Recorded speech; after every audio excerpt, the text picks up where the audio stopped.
Ó Senhor.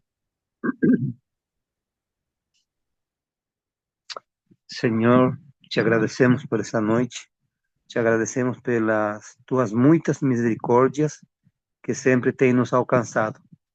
Essa noite nós rogamos a ti, Senhor, que o Senhor possa nos conduzir, possa nos guiar, possa também, Senhor, esclarecer a sua palavra e muito mais que esclarecer, seja uma revelação para nós, para que a nossa vida, Senhor, seja segundo o teu querer, segundo o teu plano. Muito obrigado pela tua grande salvação que o Senhor nos deu em Cristo Jesus. Te agradecemos por esse momento, Senhor Jesus. Amém.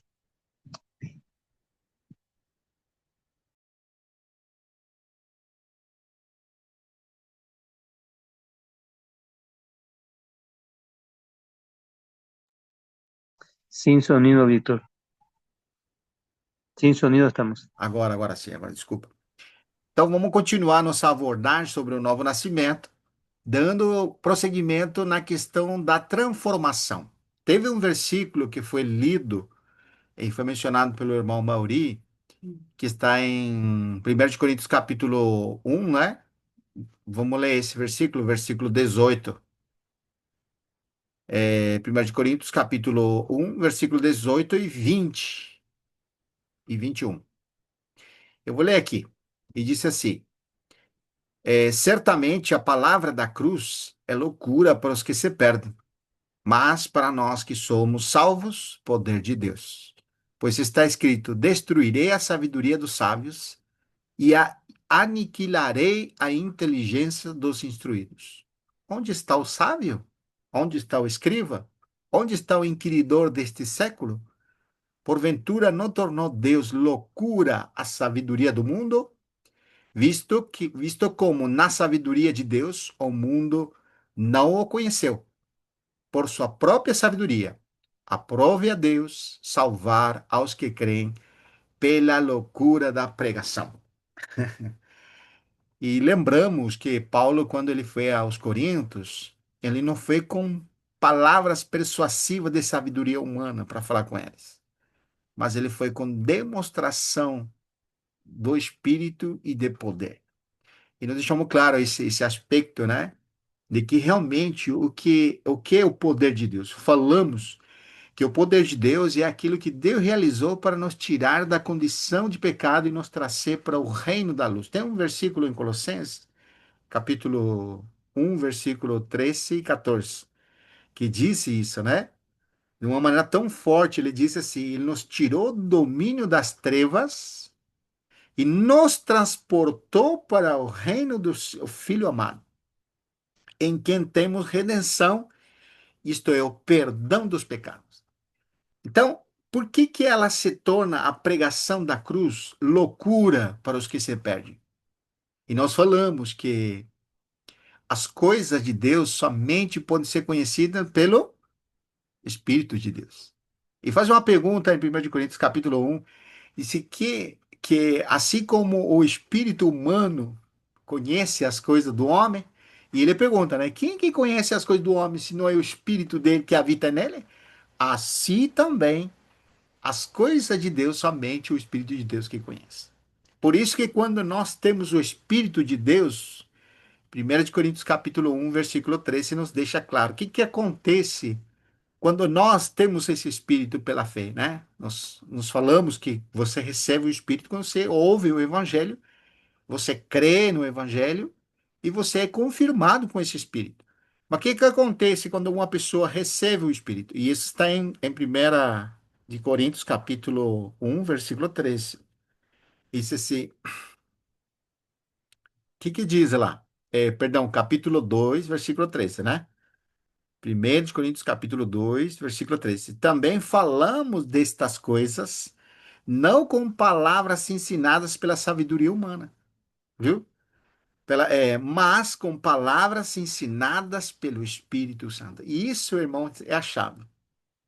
Porque as coisas de Deus somente podem ser entendidas espiritualmente. Isso significa que somente uma pessoa que tem o Espírito de Deus, ela pode entender esse mundo espiritual. Ou seja, olha como que é tão importante, irmãos. Por mais que uma pessoa seja sábia e tenha conhecimento de muitas coisas, se ele não tiver o Espírito de Deus, as coisas de Deus para ele, ou a pregação do Evangelho para ele é loucura.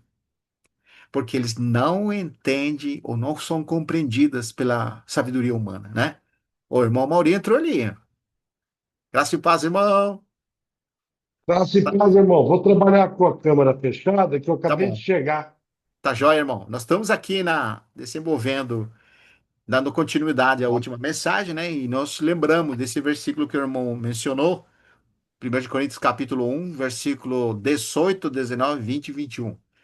Então, nós limos já, né? E estamos lembrando que porque a pregação do evangelho é loucura para os que se perdem. E a chave ficou claro, é porque as pessoas não têm o Espírito.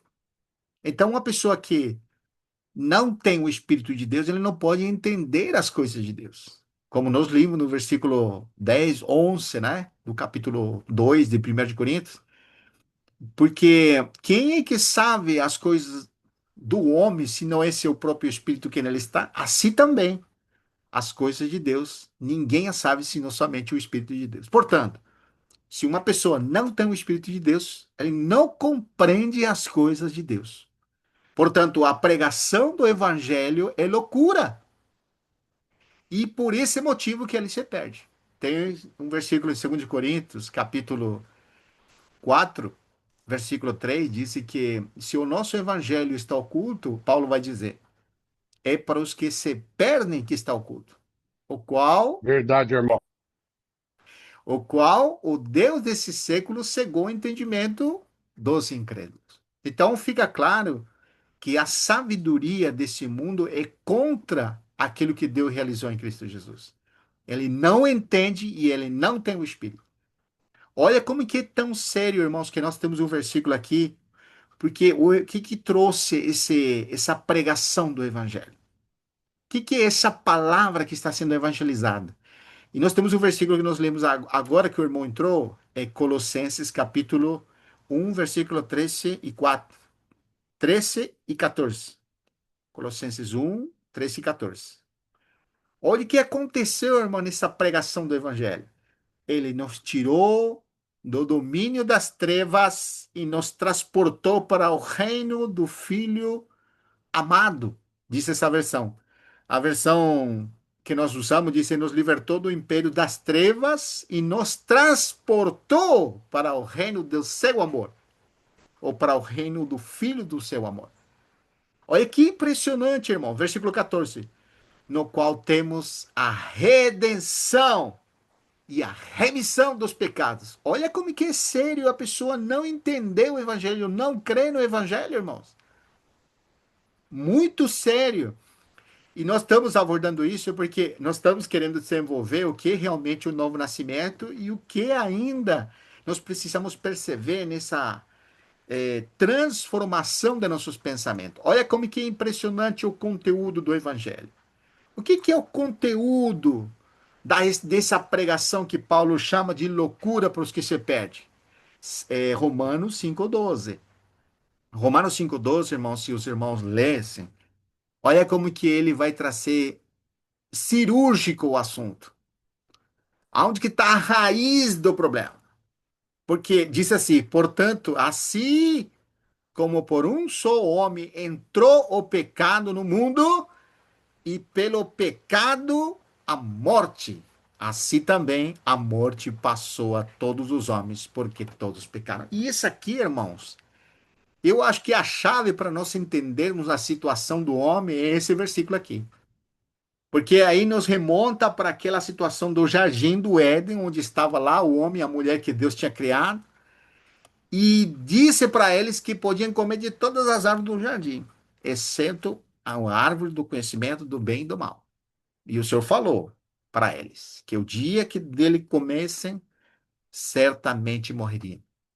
E por consequência de haver desobedecido a esse mandato, o pecado e a morte passou a todos os homens. Logicamente entrou neles, né? Entrou nele. E a partir dali passou para todos os homens. Então, todos pecaram. E como disse Romanos 3, 22, olha como que vai descrevendo esse conteúdo da pregação, porque nós precisamos apontar isso, irmãos. Por que é importante, irmãos? Romanos 3, 22 ao 23. Na última parte do 22, diz porque não há distinção, essa expressão, não há distinção. Ou seja, quando você olhar para a raça humana agora, pode ser que tem pessoas que sobressaem, que são pessoas muito capazes, que são pessoas talvez que chamam atenção pelas suas qualificações, né? Mas, irmãos, eu falo para os irmãos, mesmo que essas pessoas tenham qualificações e sejam distinguidas entre outras, para Deus não tem distinção. Por quê? Versículo 23. Pois todos pecaram. Você vê como que vem de novo a expressão? Todos pecaram. E outra expressão que vai dizer aqui, e carecem da glória de Deus. Outra versão diz, e estão impelidos de participar da glória de Deus. Olha só, irmãos. Essa situação do homem, por isso que o conteúdo da pregação tem que ser apontado. Nós precisamos perceber qual foi o problema, qual é o problema. Então, essa situação do homem estava realmente impossibilitado. E Efésios, que também lembrou o irmão Mauri, Efésios 2, né? E ele disse que nós éramos, capítulo 2, né? Ele vai mostrar, estando nos mortos em nossos delitos e pecados, né? O versículo capítulo 2, versículo 1, estando-vos mortos em vossos delitos e pecados, nos quais andastes outrora, segundo o curso deste mundo, segundo o príncipe da potestade do ar, do espírito que agora atua nos filhos da desobediência, entre os quais Paulo se vai incluir, todos nós andávamos ou andamos outrora, segundo as inclinações da carne, fazendo a vontade da carne e dos pensamentos, e éramos por natureza filhos da ira, como todos os homens ali, ou como todos os demais. Agora, irmão, olha como que esse conteúdo da pregação primeiro traz uma revelação da nossa situação. Mas, ao mesmo tempo, irmãos, quando você vai em Romanos 5:8, mostra que, antes de ler Romanos 5:8, tem um versículo que é muito conhecido. Não sei se algum irmão quiser ler, é João 3:16. É muito conhecido, não é? Todo mundo sabe isso até de cor, né? Mas eu acho que chega um momento que agora é o momento que eu preciso de ler esse versículo. João 3:16. Olha que versículo esse aí, irmãos. Porque Deus amou ao mundo de tal maneira que deu seu Filho unigênito, para que todo aquele que nele crê não pereça, mas tenha vida eterna. Olha, irmãos, dentro daquele quadro que nós vimos que a ira de Deus estava sobre os homens e que estavam alheios, fazendo a vontade dos pensamentos, e que nenhuma pessoa podia participar da glória de Deus, agora Deus prova seu próprio amor para conosco, que sendo pecadores, né, Deus provou seu amor, esse é 5:8 de Romanos. Romanos 5:8, olha que diz. Romanos 5:8. Mas Deus prova seu próprio amor para conosco, pelo fato de ter Cristo morrido por nós, sendo ainda nós pecadores. Olha, irmão, que impressionante.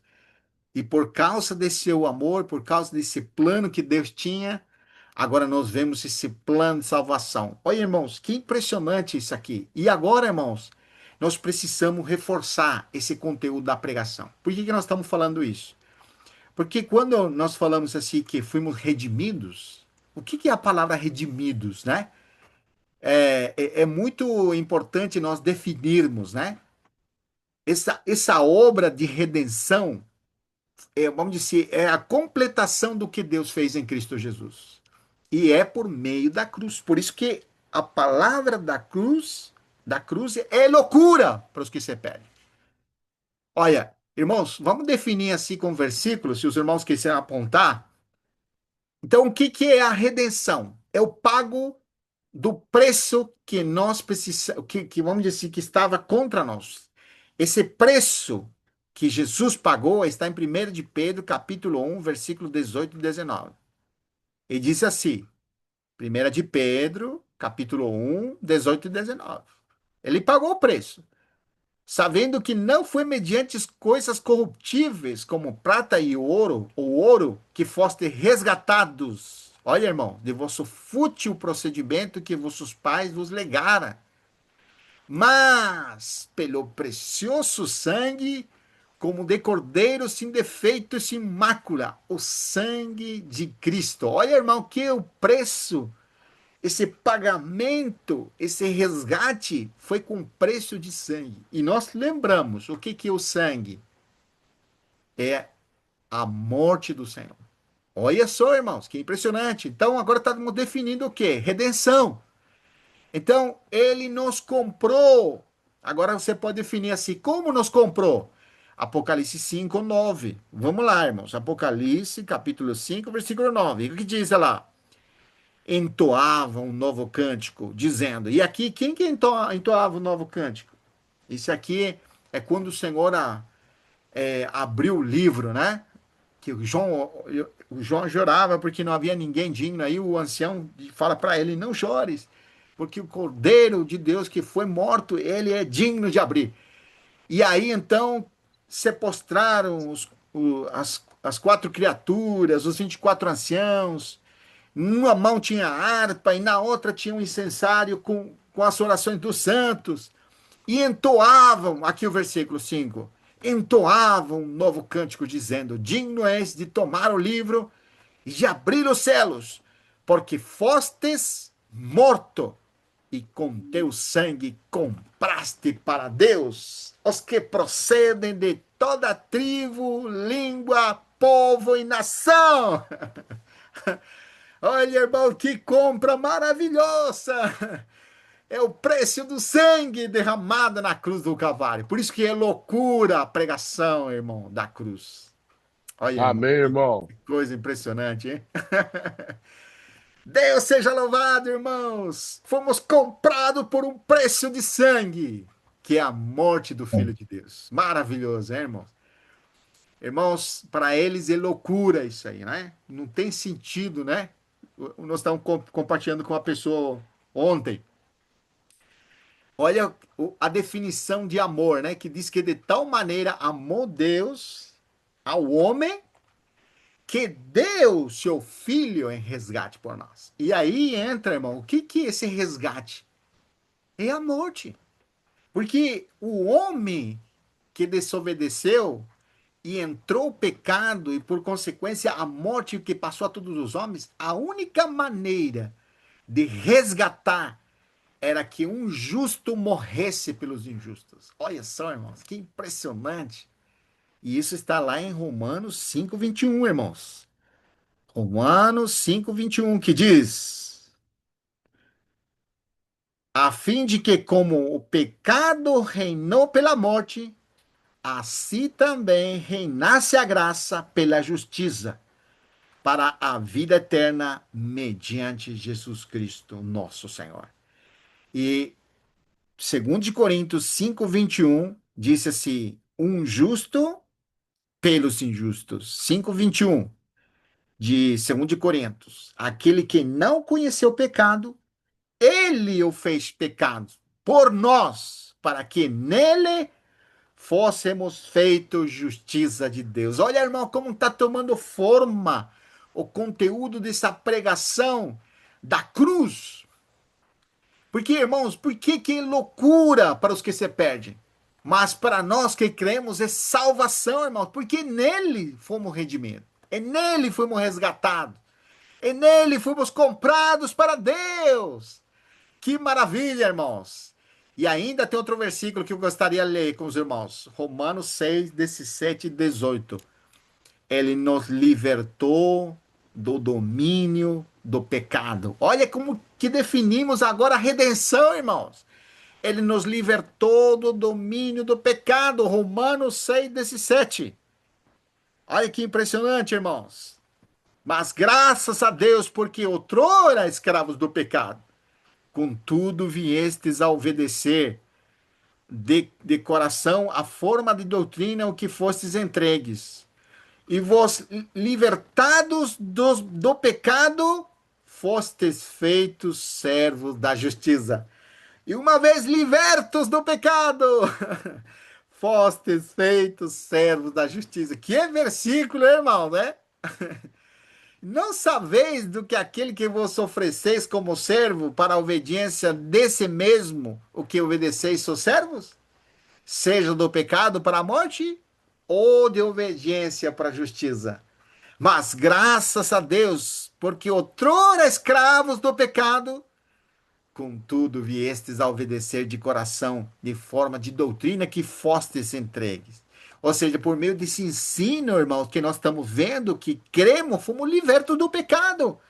E uma vez libertos do pecado, versículo 18, fostes feitos servos da justiça. Deus seja louvado, irmãos. Olha quem que está fazendo essa redenção em nós. Que mais, irmão? Colossenses, nós já lemos, né? Mas ele removeu, como disse assim, Colossenses 13:14, esse escrito de dívida que estava a nosso respeito. Colossenses 2:13. Vamos lá. Colossenses 2:13. 13 e 14. E a vosotros que estavais mortos pelas vossas transgressões e pela incircuncisão de vossa carne, vós deu vida juntamente com ele, perdoando todos os vossos delitos, e tendo cancelado o escrito de dívida que era contra nós, que constava nas ordenanças, a qual nos era prejudicial, removeu inteiramente, encravando na cruz. Olha só, irmãos, que maravilha, né? Esse conteúdo da pregação da cruz. Olha, irmão, que maravilha, hein? Glória a Deus por isso. Irmãos, agora, depois que nós apresentamos isso de uma maneira clara, a redenção, fomos redimidos, comprados por um preço de sangue. Agora nós entendemos que fomos libertos do pecado e aquele escrito de dívida que estava à nossa contra foi removido na cruz, encravando na cruz. E expus publicamente aqueles principados e potestades. Olha, irmão, que impressionante, irmãos, vencendo sobre eles. Que maravilhosa redenção, irmãos. Oh, glória a Deus por isso. Então, agora nós estamos prontos para poder entendermos claramente o que significa redenção. O que significa regeneração. Por um lado, nós fomos redimidos. Nós fomos comprados, mas por outro, fomos regenerados. E nós lemos um versículo dentro da regeneração que nos deixou bastante claro, que é Tito capítulo 3, versículos 5 e 6. Olha como diz lá, irmãos.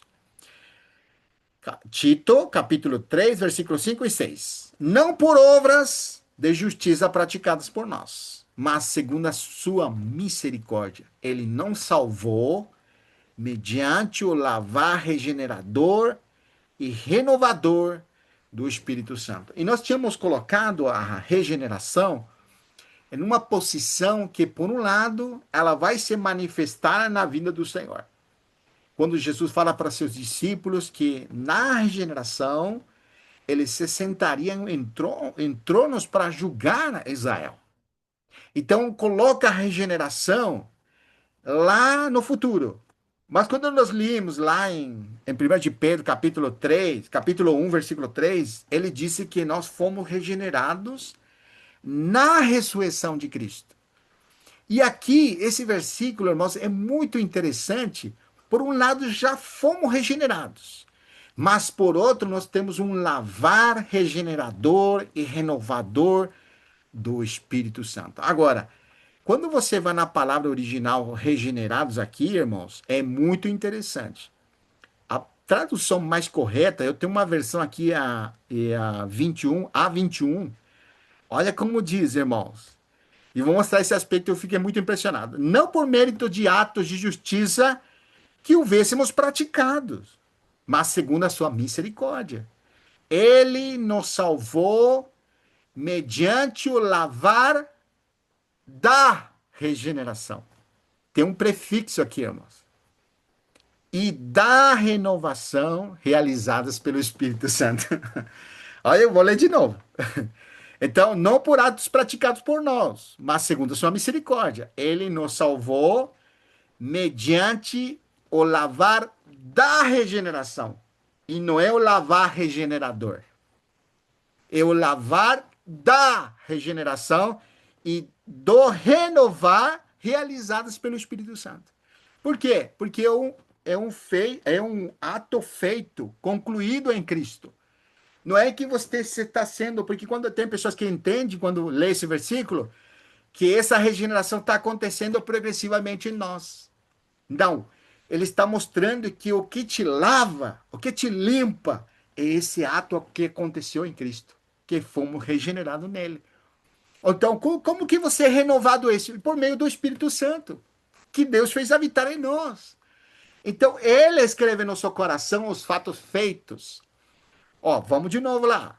1 de Pedro, capítulo 1, versículo 3. Ó, como disse: Bendito seja o Deus e Pai de nosso Senhor Jesus Cristo, que nos regenerou para uma viva esperança, segundo a sua grande misericórdia, pela ressurreição de Jesus Cristo dentre os mortos. Então, a pergunta que pede esse texto: quando é que nós fomos regenerados? Quando, irmãos? Segundo o texto, na ressurreição de Cristo. Quer dizer que quando ele ressuscitou, nós que estamos aqui faz 2000 anos, nós já fomos regenerados, irmãos. Mas nele. Por isso que o lavar regenerador, irmão, é da regeneração e renovador pelo Espírito. Ele vai escrevendo no seu coração esses fatos feitos. Então, como entender isso de uma maneira clara, irmãos? Nós fomos ou nós fomos regenerados? Nós podemos dizer que em Cristo nós já fomos regenerados. E o que significa ser regenerados? Tem um versículo muito claro, irmãos. Vamos lá. É 2 de Coríntios, capítulo 5, versículo 17. Olha o que diz lá, irmãos. Portanto, se alguém está em Cristo, é nova criação. Olha essa versão aqui. É nova criatura. As coisas velhas já passaram. Todas surgiram novas. Todas as coisas se fizeram novas a partir desse fato. Olha, irmãos. Portanto, se alguém está em Cristo, é nova criação. As coisas velhas já passaram. E todas surgiram novas. Essa versão A21, na área que nós usamos, diz assim: se alguém está em Cristo, é nova criatura. As coisas antigas já passaram, eis que se fizeram novas. Então, o que significa regeneração, irmãos? É se tornar nova criatura. Então, quando que aconteceu a regeneração? Na ressurreição de Cristo. Então, podemos dizer assim que em Jesus Cristo nós temos a realidade do novo homem. Ele é o novo homem. Como que então, irmãos, nós podemos entender essa regeneração? Cristo, quando estava aqui na terra, irmãos, ele era um homem sujeito a Deus, sujeito ao Pai. Era um homem 100% homem. E como homem, ele estava limitado pelo espaço e tempo. Ele não podia estar em todo lugar. Um versículo que me impressionou lendo hoje, né? E tem gente que fala que Jesus não é Deus, né? Mas, fazendo a comparação, quando ele estava aqui na terra, ele se despojou da glória. Nós já vimos isso. Não vou tocar nesse assunto, mas agora você está vendo Jesus totalmente limitado. Ele está limitado pelo espaço, pelo tempo, mas ele está sujeito ao Pai, unido a ele. E nessa união, ele está fazendo a vontade do Pai e tudo que ele está desenvolvendo é o que o Pai está realizando. As obras que ele pratica é o que o Pai está praticando nele. E é questionado. Puxa, Jesus, mostra-nos o Pai, isso nos basta. E ele responde: acaso não me conheceis? Quem me vê a mim, vê o Pai. tal união Jesus tinha no Pai, quem via ele, ou quem estava vendo ele, estava vendo o Pai. E em João 1, irmãos, por que estou falando isso? Já vocês vão entender melhor, né? 1,18. João 1,18. Ninguém, João 1,18, Evangelho. Ninguém jamais viu a Deus.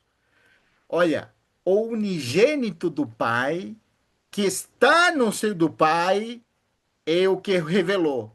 Mas a versão Ara, ele fala assim, e o unigênito Deus, o Deus unigênito, que está no seio do Pai, é o que revelou.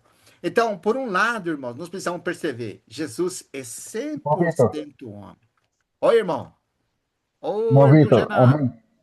Tudo bem, amado Aleluia. irmão? Graças a Deus. Escuta só essa tradução. Sim. O versículo 18 de João 1 diz assim: Ninguém nunca viu Deus. Somente o Filho único, que é Deus, que está ao lado do Pai, foi quem nos mostrou quem é Deus.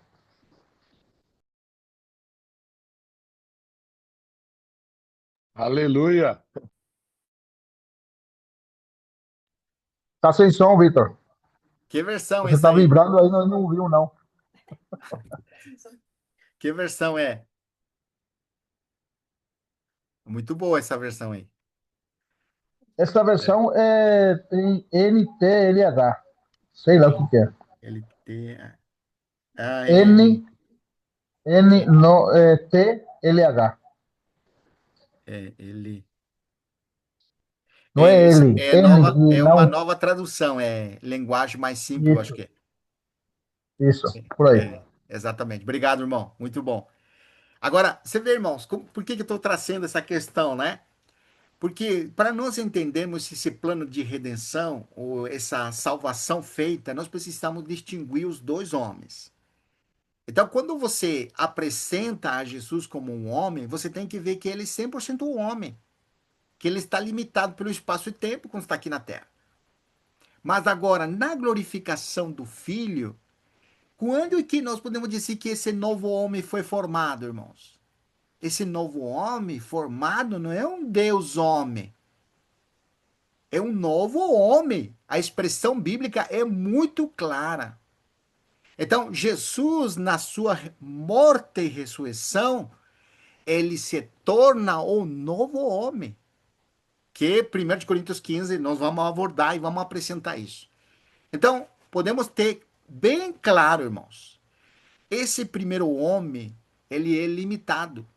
Vamos dizer assim, não vamos colocar Adão em sua geração, nem a multiplicação de Adão. Vamos falar de Jesus apenas, para você entender e definir. Nós temos dois homens. O primeiro homem é mencionado como Adão, e Jesus participou dessa imagem de Adão. Embora nós não podemos trocar, né? Quem era a imagem aí? Era Adão e Jesus. A Bíblia fala que Adão era um tipo de Cristo. Era uma representação do que Cristo é. Mas, vamos dizer assim, no seu estado natural, antes do pecado entrar, lá no jardim, como estava Adão? Sem pecado. Ele tinha a oportunidade de fazer sua escolha, mas ele escolheu ficar com sua palavra, ficou com a palavra da esposa, e o pecado entrou nele. Mas Jesus, quando chegou à plenitude do tempo, ele era um homem sem pecado, carne e sangue. Então, ele representa esse primeiro homem. Embora nós temos a expressão lá em 1 Coríntios 15, 45, foi feito o primeiro homem, como que é o nome? Adão. Foi feito o primeiro homem, alma vivente. Mas o versículo continua dizendo: porém, o novo homem, espírito que dá vida, não diz assim o novo homem. Você lembra, Genaro, como diz? Aquele que dá vida, irmão. Não, não. Ó, Segundo o homem, é isso que eu ia perguntar para foi você. feito, foi O feito o primeiro homem, Adão, alma vivente, Isso. E o último Adão, Aí. o Isso. espírito que dá vida. Isso. Você percebe que não fala novo homem? Foi Não, feito, para o fala o último. último Adão. Ou seja, Jesus Cristo era o último Adão. Por que o último Adão? Porque ele está representando o primeiro homem. Quando que Jesus era o primeiro homem?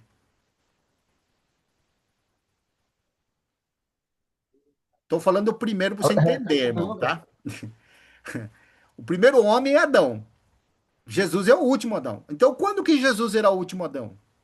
Quando? Quando ele foi na cruz, irmão. Isso, quando ele estava aqui na terra. Ele é o último homem, mas está andando aqui na terra. Por que que ele é o último homem? Porque ele tem a imagem de Adão. Ele é carne, ele é sangue, está limitado pelo espaço e tempo, não tá? Isso. E foi A- nele que morreu aquele primeiro Adão. Isso, irmão. Somente quando ele morre como o último Adão, irmãos. Mas quando ele ressuscita, ressuscita como, irmãos? Novo homem. Isso, o Espírito que dá vida, o novo homem. Então, como foi formado o novo homem? Não é pela morte e ressurreição? Isso. É o processo que ele levou, né? Para se Isso. tornar um novo homem. Agora, irmãos, para ajudar nós, precisamos ler 1 de Coríntios capítulo 15. Vamos lá, irmãos. 1 de Coríntios capítulo 15. Olha que lindo, irmãos. Isso aqui vai deixar bem claro para nós. Paulo, ele está enfrentando uma dificuldade muito grande em Coríntios. Qual que é a dificuldade que eles tinham entre todas as dificuldades que eles tinham? Para eles a ressurreição já aconteceu ou não existia a ressurreição. Já pensou, irmão, se você está crendo no evangelho e você pensa que não tem ressurreição? Sabe o que Paulo fala?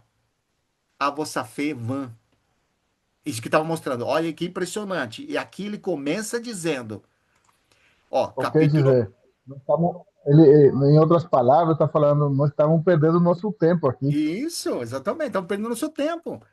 Olha que interessante, irmão. Capítulo 15, versículo 1. Irmão, venho lembrar-vos o evangelho que vos anunciei, a qual recebestes e na qual perseverais. Por ele também sois salvos.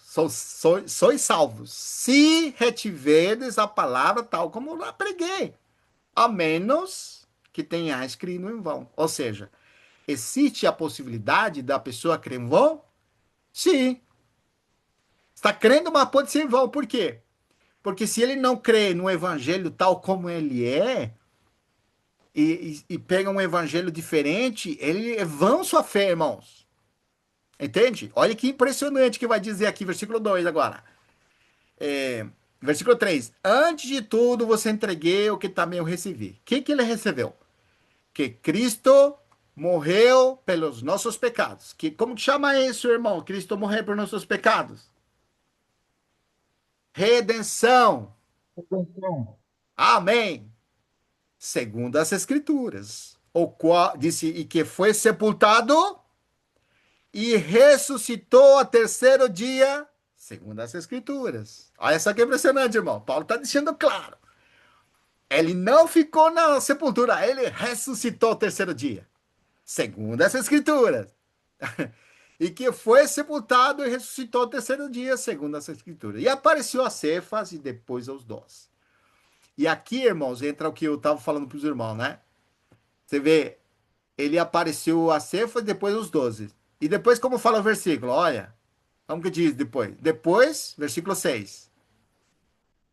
Não, depois foi visto por mais de depois apareceu 500. uma só vez mais de 500 seguidores, dos Isso. quais a maior parte ainda vive naquela época, né?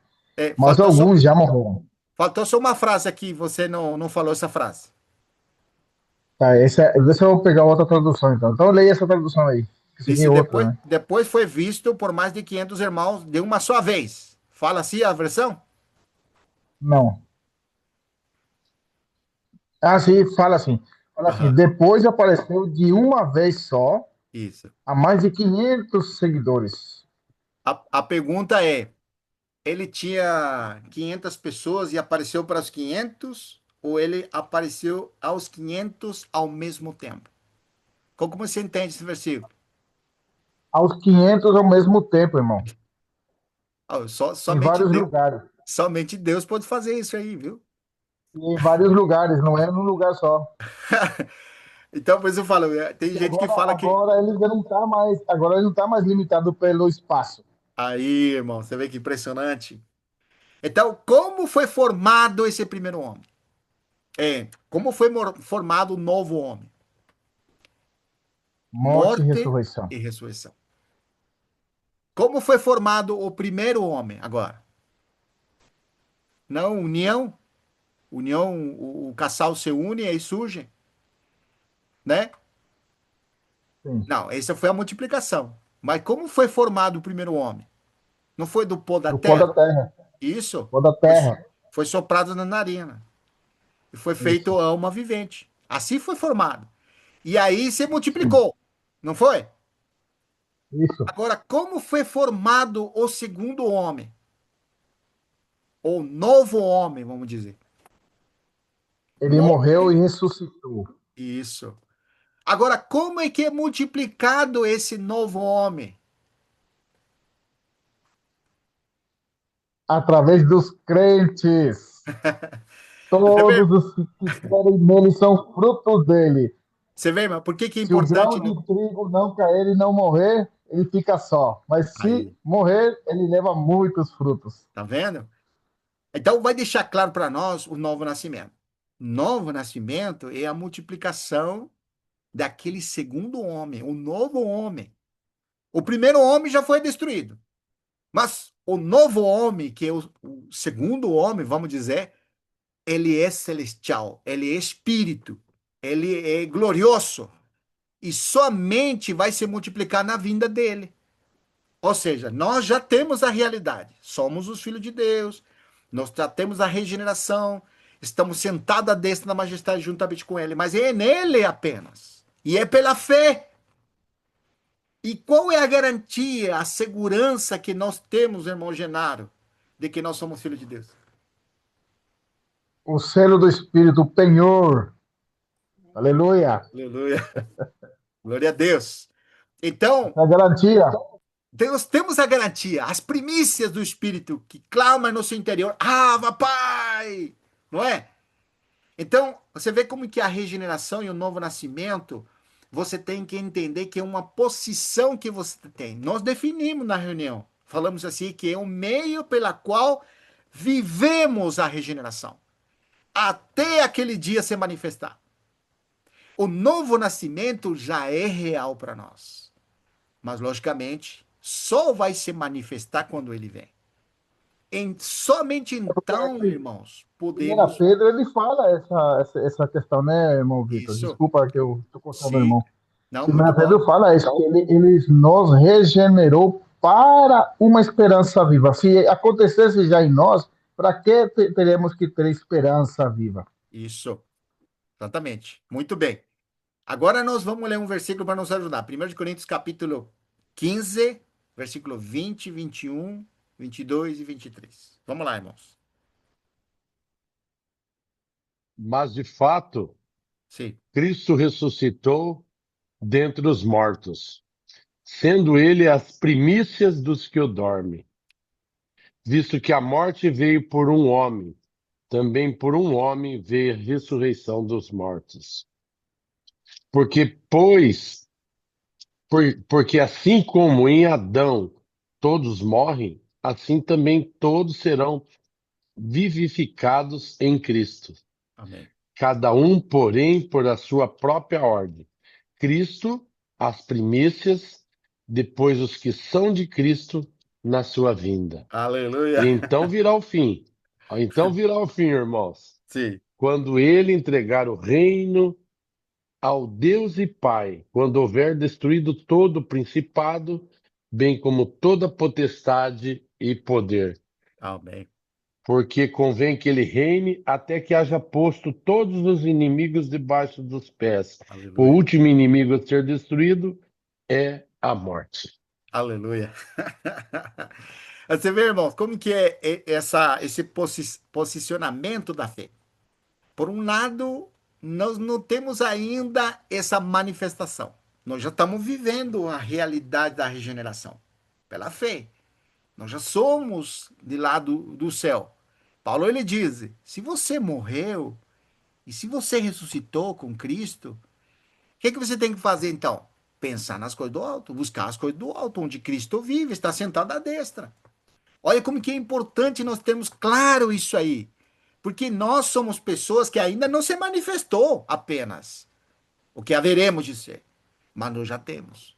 Versículo 4 do capítulo 3 de Colossenses, que diz lá: quando Cristo, que será a nossa vida, se manifestar, diz assim? Não, como disse? Não, irmão. Cristo que é a nossa vida. É nossa vida, sabe? Tá vendo, irmãos? É Esse é o realidade posicionamento. feita. Aleluia, aleluia, glória a Deus. Irmãos, como que é importante nós distinguirmos isso aqui, né? Você sabe que em Hebreus capítulo 1, versículo 13, vá me acompanhar, por favor, irmãos. Hebreus capítulo 1, versículo 13. Olha que importante isso aqui. Já entramos lá na leitura, mas só vou deixar um parêntese aqui. Ora, a qual dos anjos jamais disse: assenta-te à minha direita, até que eu ponha teus inimigos por estrado dos teus pés? E a pergunta é: em que momento Jesus, que é o novo homem, se assentou à destra do majestade, nessa altura? Não foi na ressurreição dele? Então, podemos afirmar que esse novo homem que já existe, está sentado à destra da majestade, mesmo que eu não veja. Ele está ou não está? Já é uma realidade, não é? Ah, já está lá, já é realidade. É a realidade. Mas olha como que é Já é importante, realidade. como que é importante entender isso aqui. Hebreus 2:8. Vamos lá. Hebreus 2:8. Aí vira a página só. Se quiser ler, irmão Mauri. Todas as coisas sujeitastes debaixo dos seus pés. Ora, desde que lhe sujeitou todas as coisas, nada deixou fora do seu domínio. Agora, porém, ainda não vemos todas as coisas a ele sujeitas. Tá vendo? Ou seja, agora você entende por que ele está sentado à destra da majestade e ainda não se manifesta? Porque ainda falta essa sujeição de todas as coisas. E nós sabemos, irmão, pela leitura que o irmão Mauri fez no versículo 24, lá de 1 de Coríntios. Olha que ele leu, olha lá. Versículo 24 diz: então virá o fim, quando? Então virá o fim, quando ele entregar o reino a Deus, o Pai. Quando houver destruído todo o principado, bem como toda a potestade e poder. Versículo 25. Porque convém que ele reine até que posto todos os inimigos debaixo dos seus pés. Então nós sabemos, irmãos, agora que dentro do plano de Deus, Deus já tem um novo homem. O Satanás já foi vencido, já foi destruído. Nós podemos dizer que Deus já tem os seus muitos filhos, já tem. Só falta a manifestação. Mas, irmão, olha como que Deus está fazendo as coisas de uma maneira tão extraordinária. É dito para ele que se sente à sua destra, né?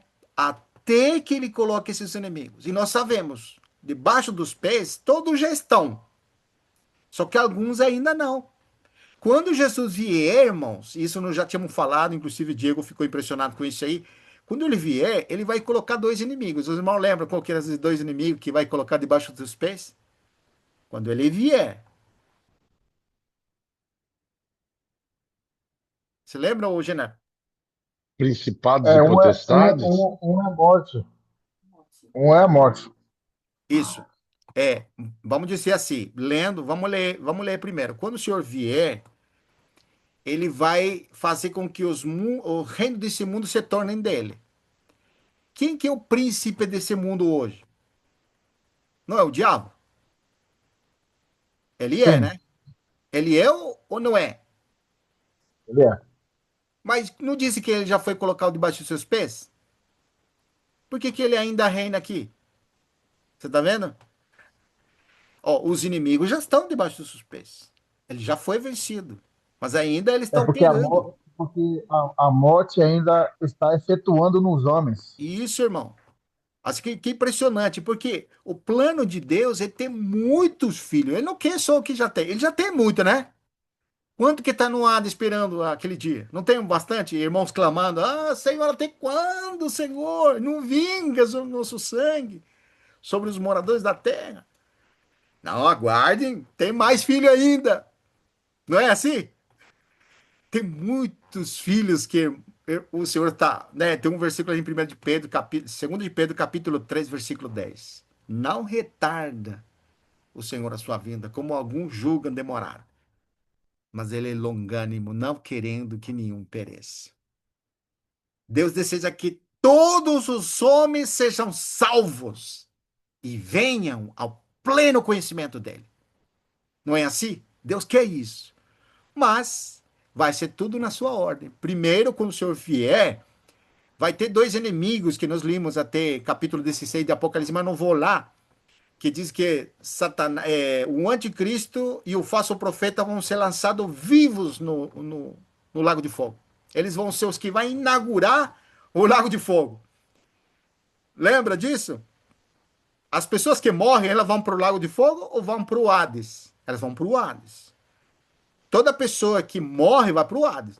Só esses dois, irmãos, que não vão passar pelo Hades. Vão direto para o lago de fogo. Direto para lá. Então, quando o Senhor vier, ele vai subjugar, vai atar o diabo por 1000 anos. Os irmãos lembram, capítulo 20 de Apocalipse.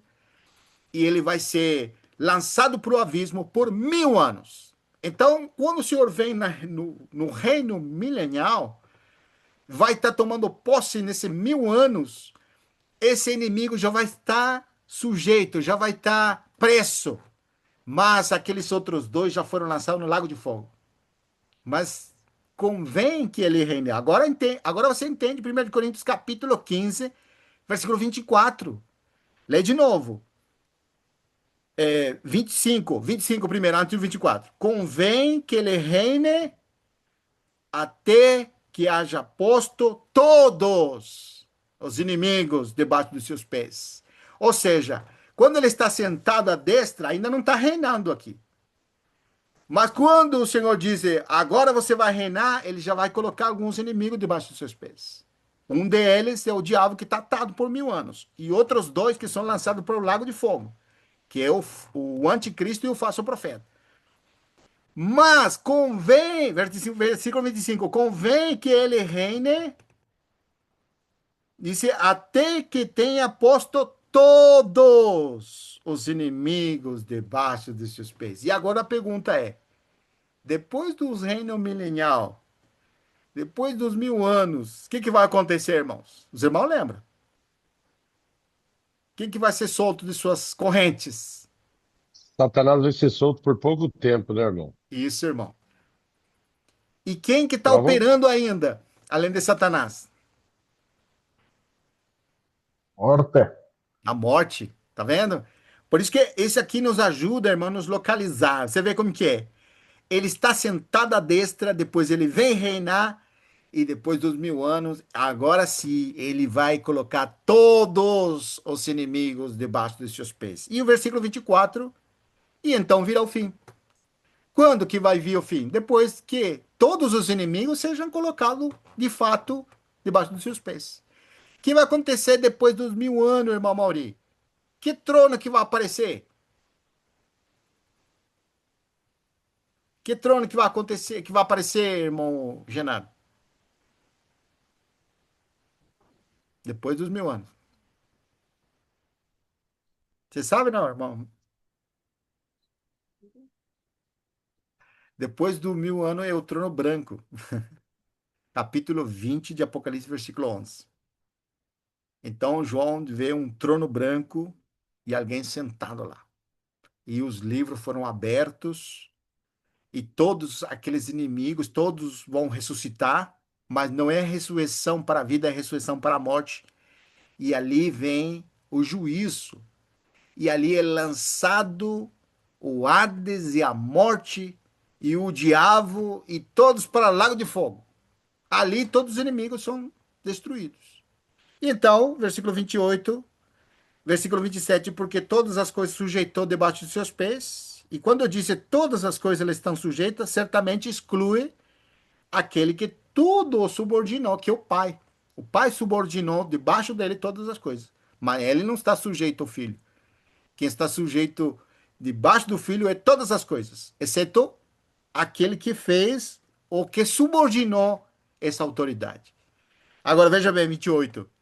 Quando, porém, todas as coisas estiverem sujeitas, então o próprio filho também se sujeitará àquele a quem todas as coisas se sujeitou.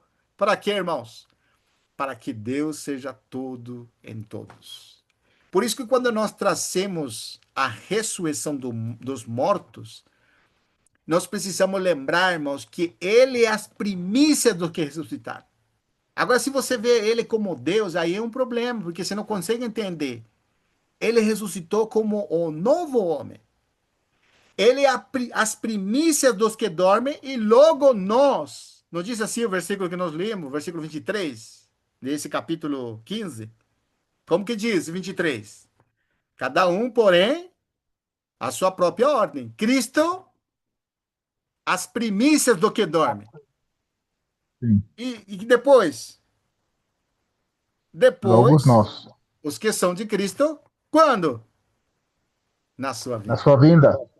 Então, de fato, vamos dizer assim, vai se manifestar os muitos filhos de Deus. Podemos dizer que plenamente vai se manifestar aquela regeneração que já aconteceu. Aí sim, de fato, veremos ou veremos como ele é. E agora, irmão, só para deixar mais claro, que ainda falta tempo, que nós começamos tarde, né? Vamos lá, irmãos. Capítulo 15, versículo 42 agora. Nós estamos em 1 de Corinto, né? Olha como que vai deixando claro isso aqui, irmãos, para nós entendermos de uma forma bem simples. Porque o questionamento é: a ressurreição já aconteceu? Não vai acontecer? Os coríntios estavam naquela incertidumbre. E ele vai trazer uma palavra muito forte para eles, irmão. Se vocês dizem que não é ressurreição, vão vossa fé, irmãos. O que é isso? Está falando para ele, né? Agora no 42 diz: porque assim também é a ressurreição. E ele vai explicar. Como que é a ressurreição dos mortos? Vai trazer uma figura aqui, extraordinária. Semeia-se o corpo na corrupção. Certo? O corpo na corrupção. E ressuscita na incorrupção. Agora imagina, como que era o corpo de Jesus quando ele morreu? Não era carne e sangue? Nele estava operando a morte? Não. Mas ele era semelhança de pecado. Ele tinha semelhança de Adão, vamos dizer assim. Adão tinha semelhança dele, no caso, né? Mas vamos dizer assim, esse corpo e sangue semeia-se em corrupção, porque ele carregou o pecado da humanidade, e portanto ele morreu. Ressuscita na incorrupção. Semeia-se em desonra, ressuscita em glória. Versículo 43. Semeia-se em fraqueza, ressuscita em poder. Semeia-se o corpo natural, ressuscita corpo espiritual. Então, a figura é extraordinária, porque está mostrando o que é a figura desse primeiro homem, mas também traz a Deixa eu ler realidade do essa segundo. tradução. Deixa eu ler essa tradução aqui. Sim, 42 e 43 fala assim: pois será assim quando os mortos ressuscitarem. sim, Quando o corpo é sepultado, é um corpo mortal. sim. Mas quando for ressuscitado, será imortal. Amém. 43. Quando ele é sepultado, é feio e fraco. Sim. Mas quando for ressuscitado, será bonito e forte. Pode ler até 50 com essa versão. Pode ler, irmão. Vou aí, no 44 agora. Quando é sepultado, é um corpo material. Mas quando for ressuscitado, será um corpo espiritual. É claro que se existe um corpo material, então tem de haver também um corpo espiritual. Amém. Porque as escrituras sagradas dizem, 45, Adão, o primeiro homem, foi criado como ser vivo, mas o último Adão, Jesus Cristo, é o espírito que dá vida. Amém. Não é o espiritual que vive primeiro, mas sim o material, pois é que vem o espírito, depois é que vem o espiritual. 47. O primeiro homem foi feito do pó da terra, o segundo veio do céu. 48. Os que pertencem à terra são como aquele que foi feito do pó da terra. Os que pertencem ao céu são como aqueles que veio do céu. Sim. Assim como somos parecidos com o homem feito do pó da terra, assim também seremos parecidos com o homem do céu. Amém. Mas, irmãos, 50. Mas, irmãos, o que eu quero dizer é isto: o que é feito de carne e sangue não pode ter parte no reino de Deus. Isso. E o que é mortal não pode ter a imortalidade. Nós sabemos que na ressurreição dos mortos tem um grupo de pessoas que vão ressuscitar para a vida e vão participar do reino milenial. Só que ao mesmo tempo vai ter pessoas vivas que sobreviveram desse juízo que vem sobre a terra para, vamos dizer assim, poblar a terra ainda. Vão se multiplicar esses homens. Então, no reino de 1000 anos, você tem aqueles que participaram da ressurreição, que o corpo deles, como que é? É espiritual, como diz, descreve aqui. Não é mais carne e sangue o corpo deles. Não é? Na ressurreição não vai ser mais assim para eles. Ou vai? Não. Por isso que está mostrando a distinção aqui. Então ele mostra como é o natural, depois como é o espiritual, mostra como é corruptível, depois passa a ter incorruptibilidade. Então, agora, na manifestação, os que são dignos e ávidos para participar desse mundo vindouro, que é a ressurreição dos mortos, eles vão ser como os anjos. Não tem mais esse problema de carne e sangue, viu? Mas, ainda durante esse período de 1000 anos, vai ter pessoas que participam de carne e sangue. Então, é isso que nós precisamos entender dentro do que nós estamos vendo. Porque olha como que é Deus, irmãos. Deus quer muitos filhos. Então nós te falamos assim: quando o Senhor vier, então ele vai manifestar seus muitos filhos. Mas por que que ainda deixou aqueles homens lá durante o milênio, irmãos? Porque ainda Deus quer mais filhos, irmãos. É a única explicação que nós temos. Porque quando você lê o versículo 50 te deixa muito claro, irmãos. O que que diz o versículo 50? Isto vos afirmo, irmãos, que carne e sangue não podem heredar o reino de Deus, nem a corrupção heredar a incorrupção. Então, isso nos mostra que participar da vida de Deus, nos tornar filhos, é entrar no reino de Deus. Agora, essas pessoas que vão participar do reino não vão entrar, vão participar do reino. Eles têm uma oportunidade agora. Como que Deus vai lidar nesses 1000 anos? Porque quando Satanás seja solto, ele vai enganar as nações. Será que a todos vai enganar? Né? Provavelmente não. Não temos clareza, mas é o princípio de Deus. Querem muitos filhos ainda. Agora, quando você vai no capítulo 22, olha só, irmãos, capítulo 22 de Apocalipse. Olha o que diz lá, irmãos. Isso aqui, irmãos, como que a palavra de Deus se cumpre? Carne e sangue não vão entrar no reino. Mas quando que vai ser essa palavra definida totalmente? Lá depois dos 1000 anos. Porque de fato ali, irmão, não vai ter mais carne nem sangue. Nessa rebelião que Satanás vai induzir as nações, que vai provar os moradores da terra novamente, ali não vai ser Armagedão, ali é Gog e Magog. Ali esse que juntar das nações por causa de Satanás que foi solto, lá depois dos 1000 anos, ali o Senhor vai destruir com sua palavra todos aqueles que se rebelaram com Satanás. Mas aqueles que não se rebelaram vão participar do que Deus é. Olha como que é impressionante, capítulo 22, irmão, como deixa claro. Ó, versículo, capítulo 22, versículo 1 e 2 primeiro. Então me mostrou o rio da água da vida, brilhante como cristal que sai do trono de Deus e do Cordeiro. Está falando da Nova Jerusalém. E no meio da praça, em outra margem do rio, está a árvore da vida que produz 12 frutos, dando o seu fruto de mês em mês, e as folhas da árvore são para curar os povos. E aqui, irmãos, isso nos mostra, se já tem corpo glorificado, os irmãos, já participa do que Deus é, por que que tem que ter folhas lá para curar os povos? Porque vai ter pessoas nesse período de 1000 anos que não vão ter esse corpo glorificado, que vão ficar doentes, provavelmente. Por isso que tem essas folhas que cura os povos. E aqui, irmãos, nós precisamos traçar a figura.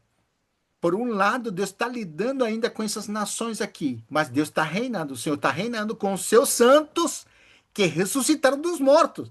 Olha como continua o capítulo 22. No meio dessa praça tem esse rio e tem a árvore. Versículo 3. Nunca mais haverá qualquer maldição. Olha aqui, se você lê literalmente, você vai, como que não vai ter maldição se está operando a morte nas nações? Olha só, irmãos, mas nunca haverá qualquer maldição nele, e estará o trono de Deus e o Cordeiro, e o servirão. Mas está falando da Nova Jerusalém ali, que desceu. Ou seja, a Nova Jerusalém está representando os santos glorificados. Ali que não vai haver maldição. Ó, como continua. Contemplarão sua face, e na sua fronte está o nome deles. Agora volto para o 21. Olha, ele está mostrando esse grupo de pessoas que participam da vida de Deus. Versículo, agora capítulo 21, versículo, ó. Diz assim, versículo 5. E aquele que está sentado, capítulo 21 de Apocalipse, versículo 5. E aquele que está sentado no trono diz: Eis que faço nova todas as coisas. E acrescentou: escreve, porque estas palavras são fiéis e verdadeiras. E diz ainda: tudo está feito. Eu sou o alfa e o ômega, o princípio e o fim. Eu, a quem tem sede, darei de graça da fonte da água da vida. Tá vendo, irmãos? A quem que vai dar a fonte da água da vida? Se nós já estamos nele, ele está em nós, já tem um corpo glorificado. São os povos, as nações. Ele está lidando com os povos ainda, nesse período de 1000 anos. Aquele que tem sede, aquele que quer Deus, Deus vai estar se manifestando para eles nesse período, irmão. Olha que impressionante. O vencedor herdará estas coisas, e eu lhe serei Deus, e ele me será filho. Tá vendo? Impressionante, irmão. Então você tem que trazer esses quadros aqui para entender mais claramente. Olha o 8.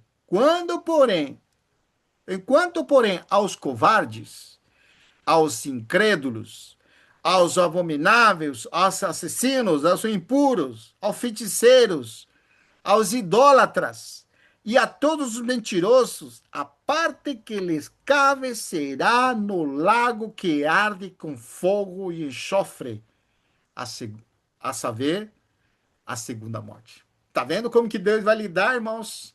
Ou seja, Deus vai separar aqueles que são verdadeiros, que têm fome e sede de Deus, que querem se relacionar com Deus agora nesse reino milenial. E agora o versículo 9. Então vem um dos 7 anjos que tem as 7 taças cheias dos últimos 7 flagelos e falou comigo dizendo: vem mostrar-te a noiva, a esposa do Cordeiro. E me transportou no espírito até uma grande e elevada montanha e me mostrou a santa cidade, a Jerusalém, que descia do céu, da parte de Deus, a qual tem a glória de Deus. O seu fulgor era semelhante a uma pedra preciosíssima, como pedra de jaspe cristalina, e tinha grande e alta muralha, e 12 portas, e aí começa a descrever aquela nova Jerusalém. E os irmãos leem, pode ler aqui, como que é essa grande Jerusalém que mostra aqui, essa muralha, as portas, e vai descrevendo tudo. Aquele que falava comigo tinha por medida uma vara, e começa a mostrar esse aspecto. Versículo 16. E a cidade era quadrangular, de comprimento e largura iguais, e começa a medir, né? Assim como Ezequiel fez as medidas lá no livro de Ezequiel, agora em Apocalipse você tem também esse que mede a cidade, a Jerusalém aqui. E aí vem, agora, 19, os fundamentos da muralha. Vai falar dos fundamentos das muralhas, estão adornados de toda espécie de pedras preciosas. E aí vem, tudo isso aqui está falando daqueles que estão participando da vida de Deus, os filhos de Deus, que foram transformados. Ó, e aqui mostra assim, Versículo 23, agora, baixa lá no 23. E a cidade não precisa nem de sol, nem de lua para dar-lhe claridade. Você lembra no Monte da Transfiguração, como que foi se transfigurou diante de seus discípulos lá? O que eles viram de Jesus? Uma grande luz. Agora multiplica essa transfiguração por todos aqueles que participam da ressurreição. Eles precisam de luz? Não precisam, irmãos. Está mostrando aqui os santos. Não pense que é uma cidade que tem muralha, que tem. Está falando uma figura, irmãos. Mas os santos, que é o 23, não precisam de sol, nem de lua, para dar-lhe claridade, pois a glória de Deus o iluminou, e o Cordeiro é sua lâmpada. Olha, as nações andarão mediante sua luz, e os reis da terra lhe tracerão a sua glória. Está vendo que as nações estão ainda aqui?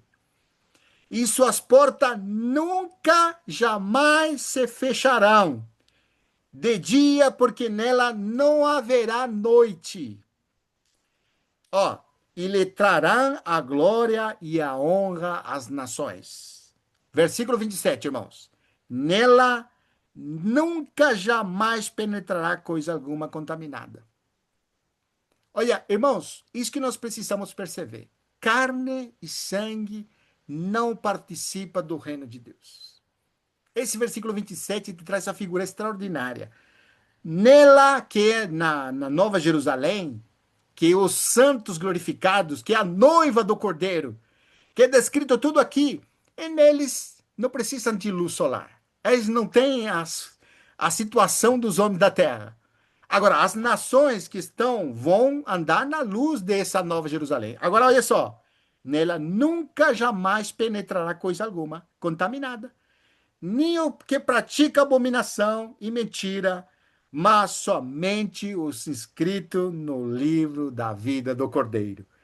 Deus seja louvado, irmão. Essa figura, eu me tomei esse tempo para mostrar, porque a gente sempre traz a ressurreição dos mortos só até a vinda do Senhor. Ou seja, na ressurreição do Senhor, nós vamos ter realmente aquilo que ainda não se manifestou. Então, quando ele vier, os mortos em Cristo vão participar do que Deus é. Na ressurreição, vai ser a multiplicação dos filhos de Deus, não é? Vai ser. Mas termina ali, irmãos? Não termina ali, irmãos. Nós precisamos ver esses 1000 anos, né? Então, que maravilhoso, irmãos. Hoje, que no tempo que nós estamos vivendo, é o tempo da graça. Hoje, irmãos, nós estamos participando desse novo nascimento, unindo-nos a Cristo na sua morte. Se nós perseveramos até o fim, unidos a Ele, comendo do corpo e vivendo do sangue dele. O que é comer o corpo e viver o sangue dele? É participar dessa morte, unidos a ele na sua morte. Se, como disse capítulo 6, se participamos dessa morte hoje, unidos a ele, também participamos da sua ressurreição. Primeiro o Senhor como as primícias. Logo, os que são de Cristo, quando? Na sua vinda. Então, de fato, se manifestará o que haveremos de ser. E para nós que estamos na fé, não é um assunto que nós vamos alcançar, nós já temos pela fé, irmãos. Vamos perseverar firme naquilo que o Senhor está escrevendo cada dia, né? Como disse assim, lavar da regeneração e renovador pelo Espírito que está habitando em nós. Isso cada dia precisa ser real em nosso coração, para que cada vez nos vislumbremos aquilo que se há de manifestar. Deus seja louvado, irmãos. Eu paro por aqui e vamos compartilhar.